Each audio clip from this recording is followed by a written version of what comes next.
A great evening, great morning, great afternoon, great night, depending with where you are watching me from. I am so glad that you have chosen the Oracle Television Network to be your number one station. And anytime you see me like this, it is either two things, but today I am doing one of the two things, and this is The Unspoken. The Unspoken is a program that talks about issues that affect you or infect you, either directly or indirectly. And I thank God we have had quite a number of guests that have been here to talk about different issues of life, because this is one program that does not only tackle the biblical aspect, but we also want to know, after church, after religion, what is it that you're going to meet at home? What is it that you're going to meet in your office? What is it that is making you feel comfortable or uncomfortable? What are the challenges that you meet with on a day-to-day basis? And I thank God because Jesus Christ, God the Father, God the Son, and God the Holy Spirit has given human being the wisdom and the knowledge to maneuver through all these things. I normally say there is a solution of everything under this thing called the sun. Karibu sana, sijabadili jina. I am Wangui Gachanja on The Unspoken. This program comes to you every other Friday from 6 p.m. to 7 p.m. and I believe that we have a repeat of the same on Oracle TV. You will talk to us through our social media platforms. We are live on Facebook, that is Mountain of Deliverance. We are also live on the Oracle Television Network. Those are our official Facebook pages.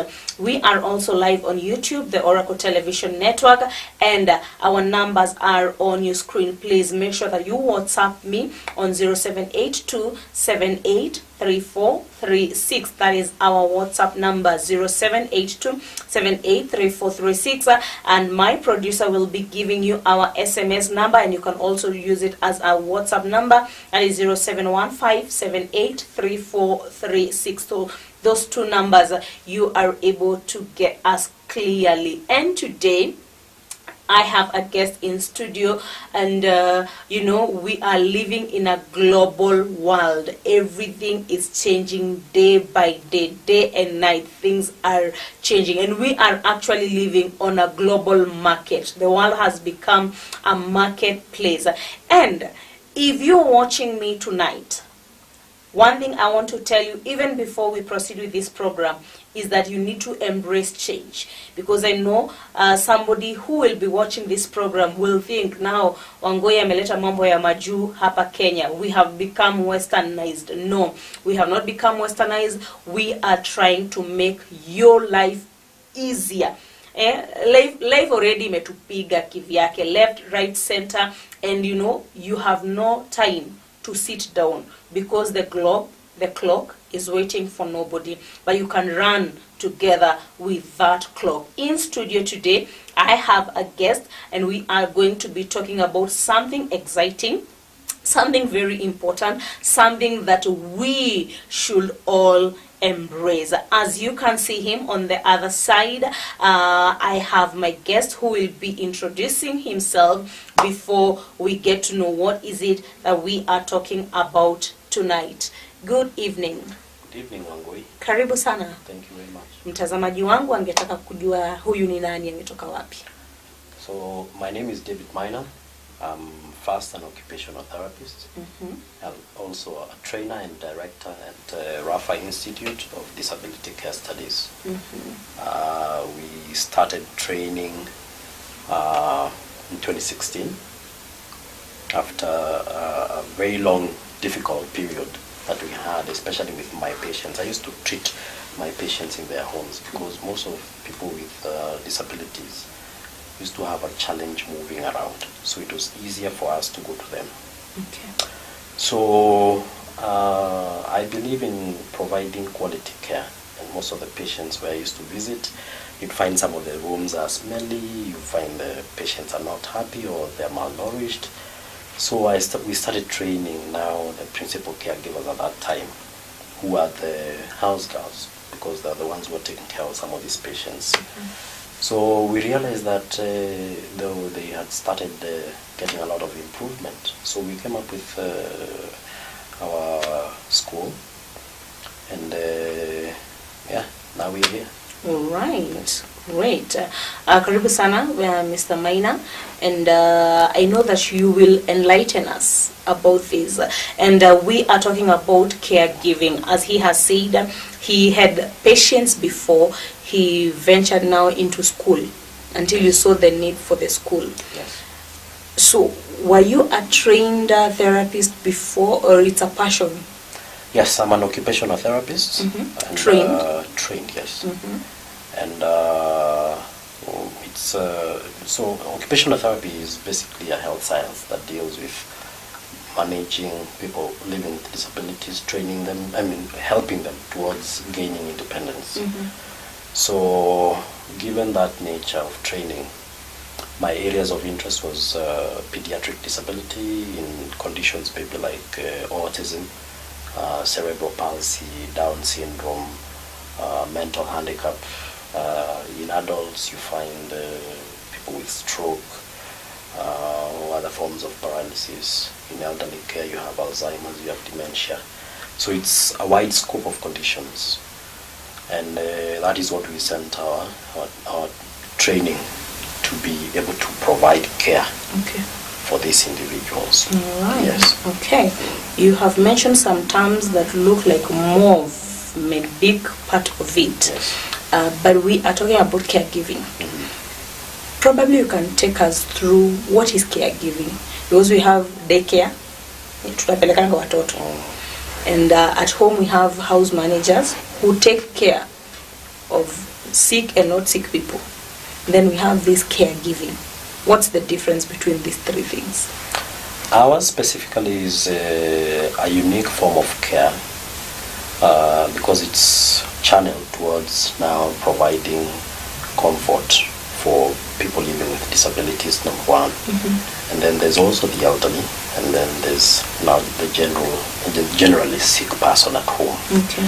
So care, if you look at the definition in the dictionary, is provision of what is necessary for general comfort and well-being. So everyone has ever been cared for here by a parent, by a sibling, etc. So when you become a dependent because of a disability condition, you need someone who understands what to do to prevent the complications of poor care, including death. So you will find that also the world is changing. Now that word caregiver has become more popular. Yes. Because by the nature of the world being changing so much, you will not quit your job because you have a sick aunt. Kitambo, that would be what to do. You stop what you're doing because you have a patient. Then you start doing harambes. Yes, your life has to move on. So what is the best thing to do? It is for families to come up together and identify someone who's well trained to take care of their patient and contribute a certain amount. So the patient is not only comfortable, but the rest can live and move on with their lives knowing that our patient is okay at home. Okay. Yes. All right. I hope, my dear viewer, that you have been able to learn the difference between these three cares. We have the care of a normal person, not actually a normal, but a healthy person, and we have care for this person who has a health challenge. And also there is something, I don't know if I've not heard you mention, that care for the disabled. Yes. So it's for the healthy challenged, the disabled, and the elderly. And the elderly. And the sick. Yeah, and the sick. Yeah, because some illnesses also bring about disability. Now, disability is, it comes in even through other different conditions. Because like for us, even if you have malaria today, if it brings you down to a point you cannot leave your bed, that is a form of disability, although temporary. So you need someone who's going to help you throughout, out of that issue, out of that challenge. Okay. Yes. Is this not a rich people thing? It's not. It is now... Because that is a question that I'll be asked. Yes. Trust you me. Yes. It's actually, trust you me, it's something that is new to a viewer. Because there are those people who believe ni hospitali, akitoka hospitali, mother-in-law akuja muangalie. Hiyo ndio setup tulilelewa nayo. Yeah. Kama si mother-in-law, auntie, big C's, small C's, hiyo ndio care tunajua. So when we are bringing in a professional, what is the cost implication of it? Well, it's a good question, but I'd like you to think about life this way. We are living in the fast world, in a very fast world. Things are changing. People have got fixed lives, fixed schedules, fixed opportunities. And people now believe in doing things the right way. The traditional way was for getting someone from the family to take care of you. Now, we need to know who is the best person to take care of you. Even when you have a patient, the first question is, who is the best doctor? And which is the best hospital? So most of the time you will find hospitals, because also the hospital bills have become also a little bit too high. So you will find families saying, please, let us discharge our patient, give us a good prescription, tutaenda kuponea wapi? Nyumbani. So kena nyumbani anaenda kufanya nini? So the carer needs to know what to do. Okay. Because if you find maybe it's a diabetic patient, you need someone who's competent enough to be able to know how to take their blood sugar readings.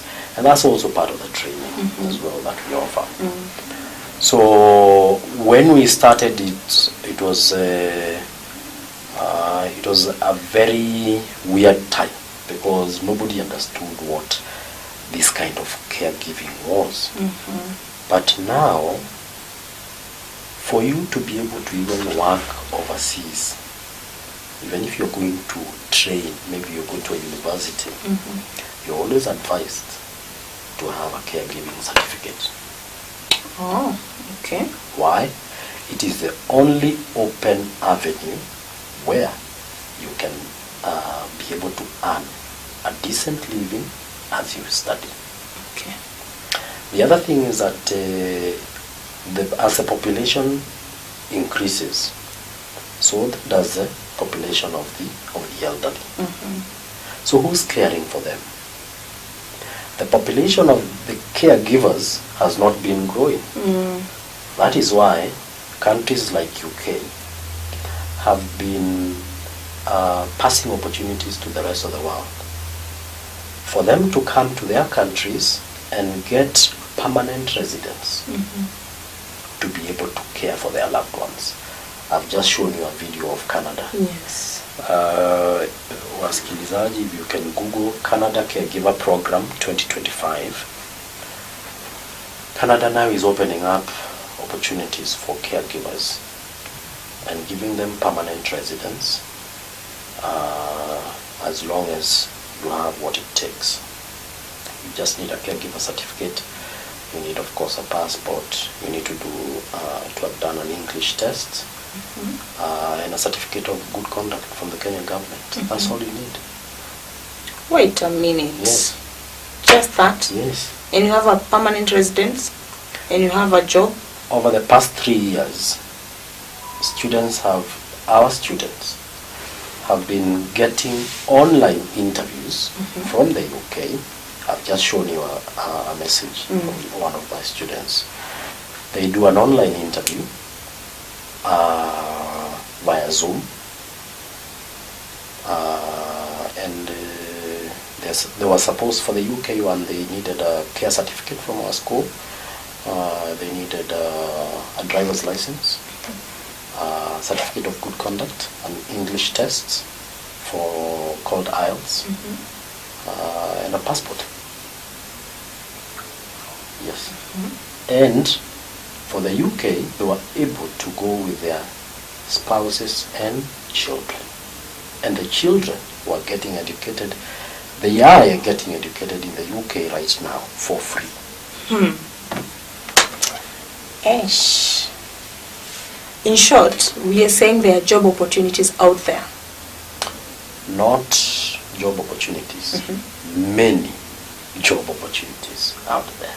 And we are here waiting for a work in an office place to be a doctor, a teacher, a policeman.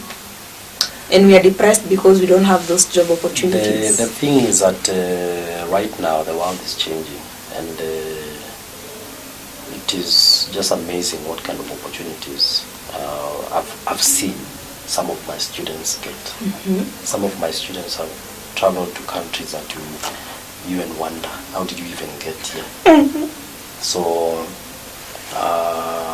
like some of I have a student in Qatar who's earning 150,000 every month. They don't pay for accommodation, they don't pay for food. She's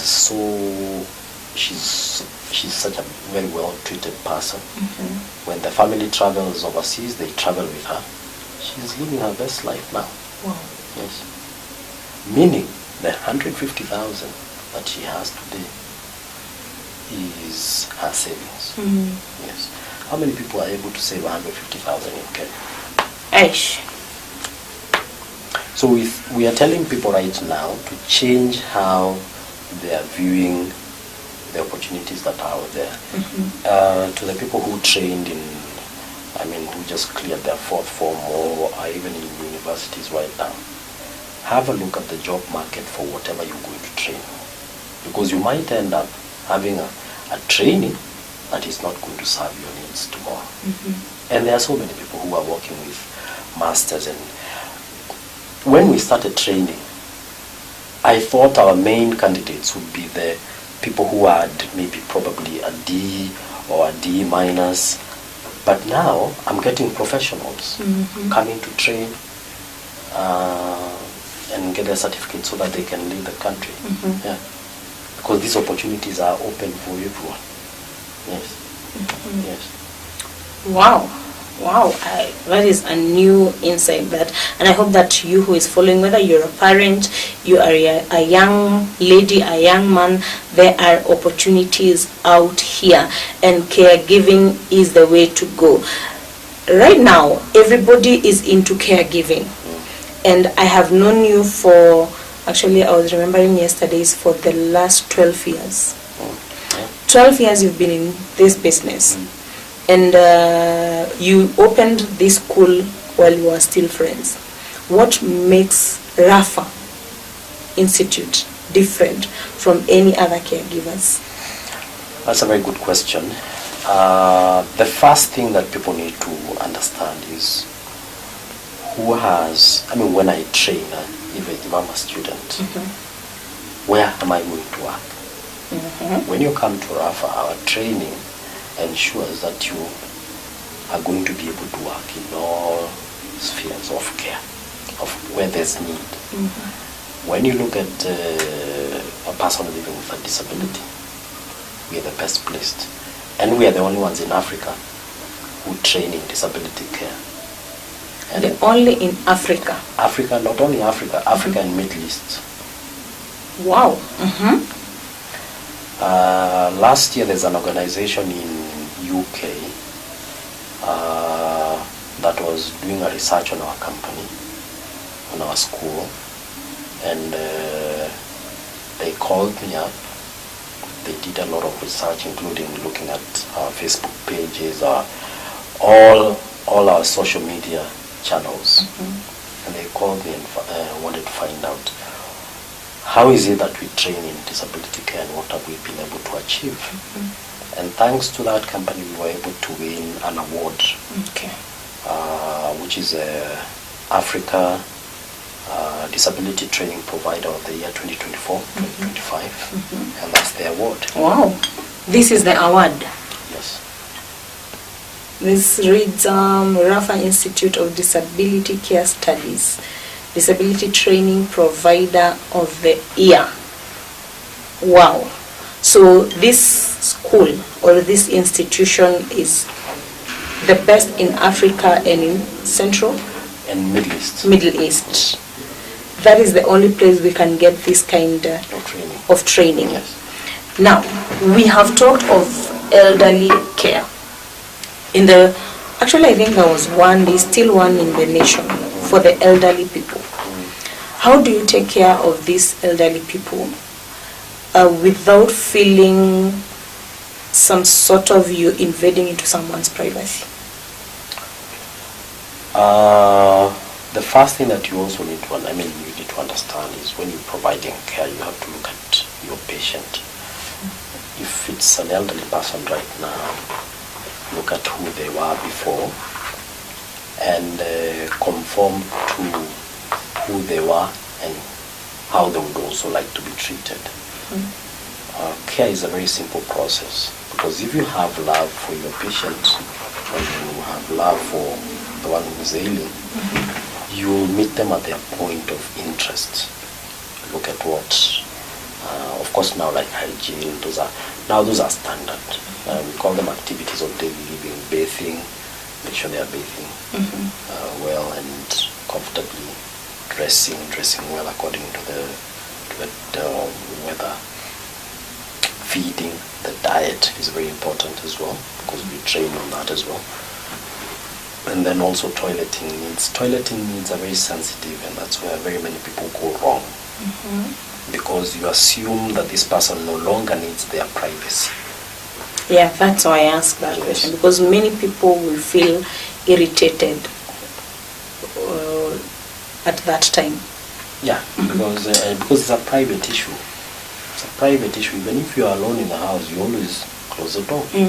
So we always ask our students, what makes you think that this person would like to be exposed to the public? It's because they are elderly and in a position, they're not in a position to be, to do their own to release themselves. So our training goes according to the international standards of caregiving.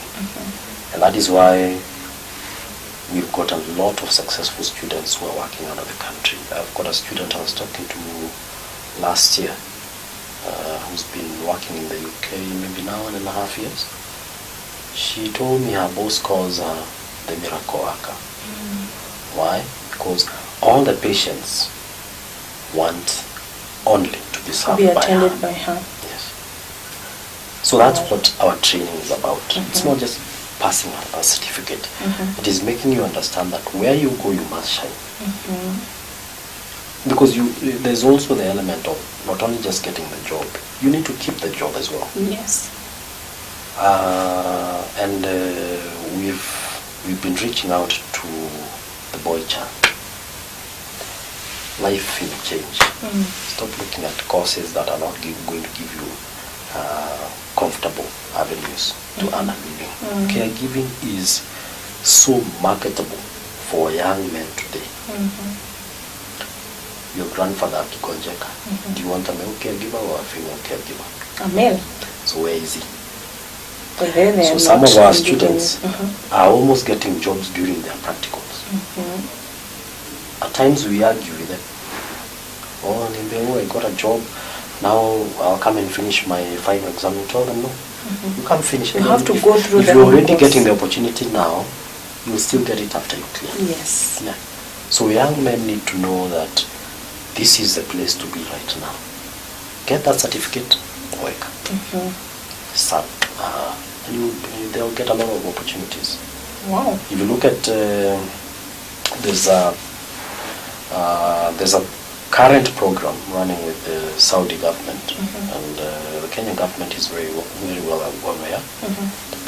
They are taking caregivers to be able to work in their care facilities, hospitals, clinics, and maybe homes for the some homes with elderly patients.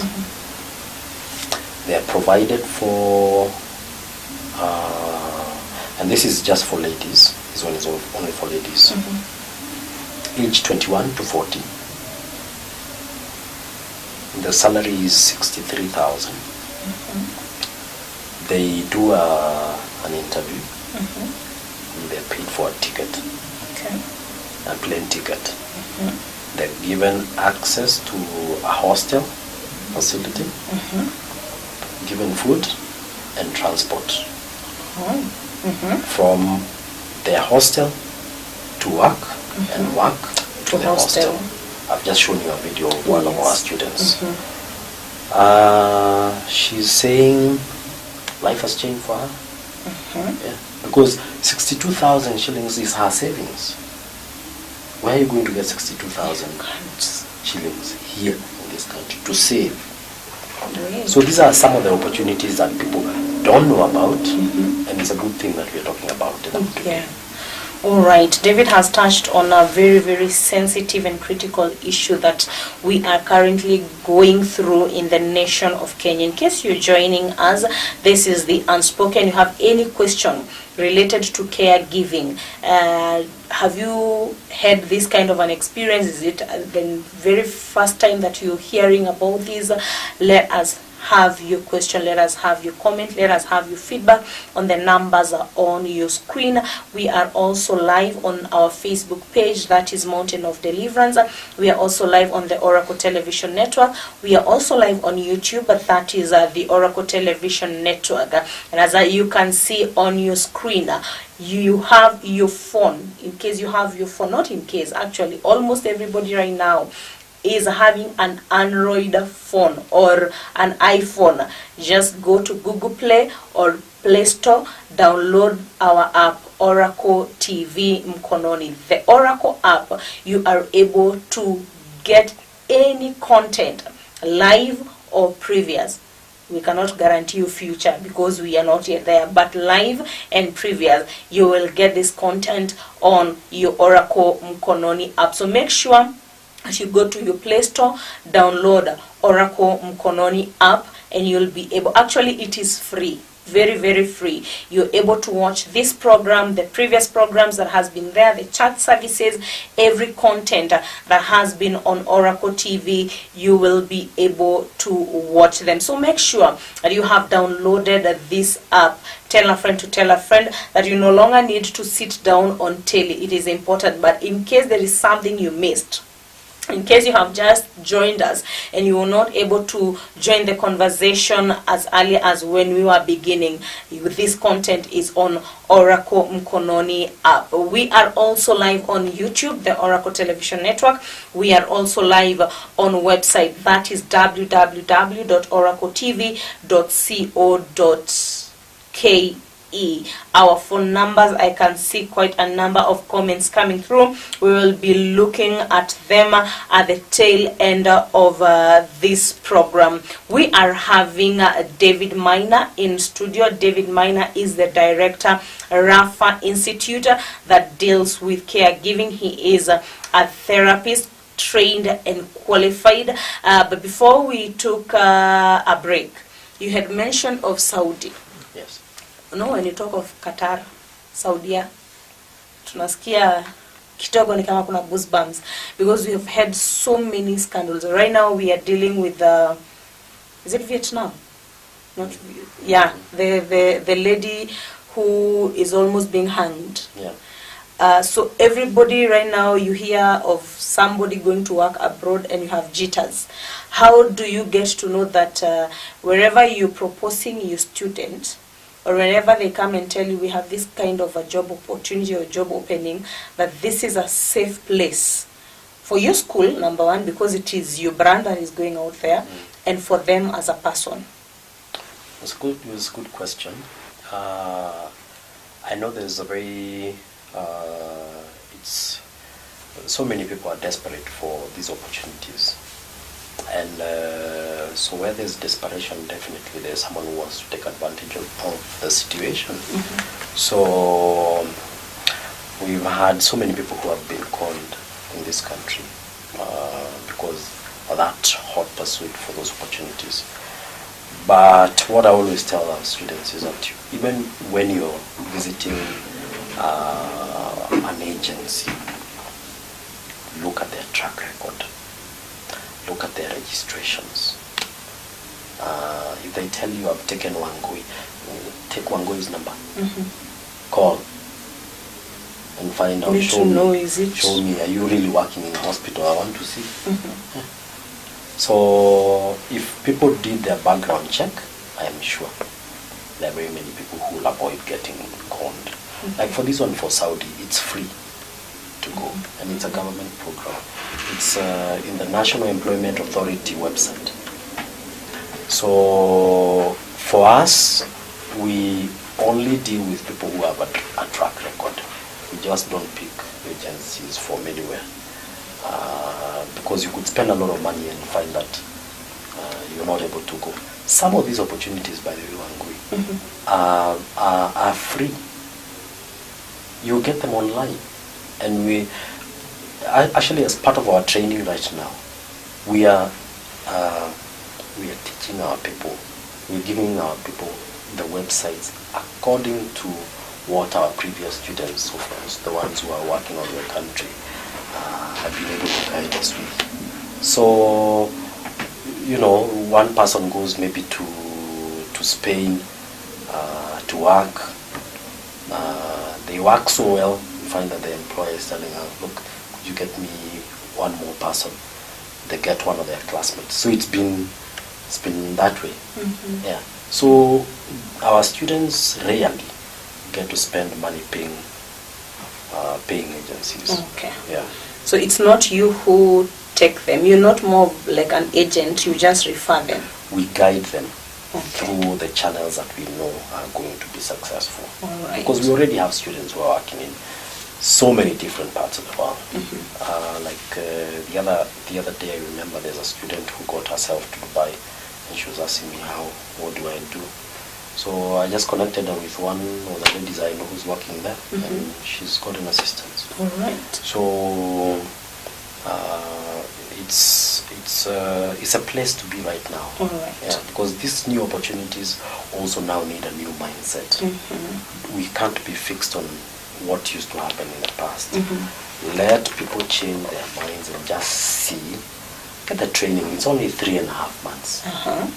And this is 3.5 months that has changed so many of our students' lives. So let's take it up. Right.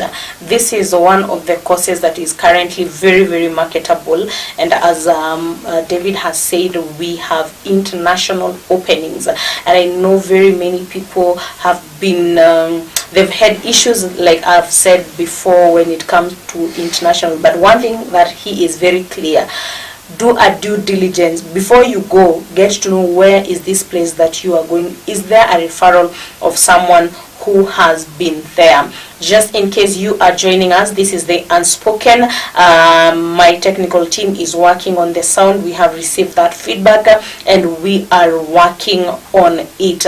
We are talking about caregiving. Very many people are walking around talking of how this nation have no jobs. Not only this nation, but this continent.